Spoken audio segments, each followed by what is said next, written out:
বারাকাতুহু।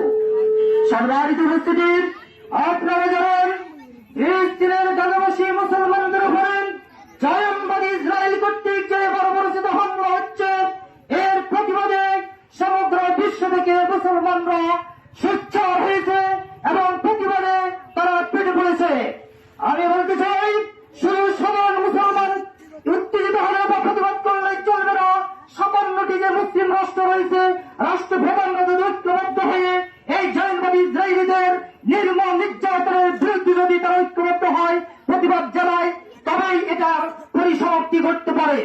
এবং আমরা যদিও ইসরায়েল সহ পশ্চিমা পরাশক্তিগুলোর সূর্যবিচ্ছ তাদের অনেক শক্তি আমরা দেখতে পাই, কিন্তু আসলে এটা কিছুই না। ইমানদাররা যদি তাদের ইমানের উপরে বলিয়ান হয়ে আল্লাহর উপরে ভরসা রেখে যদি তারা জিহাদের পথে যদি ঝাঁপিয়ে পড়ে, তাহলে আল্লাহর পক্ষ থেকে অবশ্যই তাদের জন্য বিজয় অনিবার্য। কারণ হচ্ছে বদরের যুদ্ধে আমরা জানি 1000 সেই কাফেরদের বিরুদ্ধে মাত্র 313 জন মুজাহিদ বাহিনীর যে বিজয় অর্জিত হয়েছে, এটাই প্রমাণ করে সংখ্যা দিয়ে নয়, ইমানের দিয়েই মূলত বিজয় অর্জিত হয়।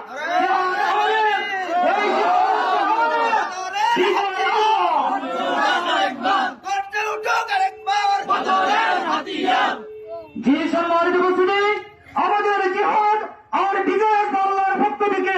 আল্লাহ রাব্বুল আলামিন আমাদের সকলকে ইমানের বলে বলিয়ান হয়ে সমগ্র বিশ্ব মুসলমানের জন্য, বিশ্ব মানবতার জন্য যেন আমরা এইভাবে বলিষ্ঠ কণ্ঠে যেন আওয়াজ তুলতে পারি, এই বুলন্দ আওয়াজ যেন আমাদের সবসময় থাকে, সেই তৌফিক কামনা করে আপনাদেরকে অসংখ্য ধন্যবাদ মোবারকবাদ জানিয়ে আমার বক্তব্য এখানে শেষ করছি। আসসালামু আলাইকুম ওয়া রাহমাতুল্লাহি ওয়া বারাকাতুহু।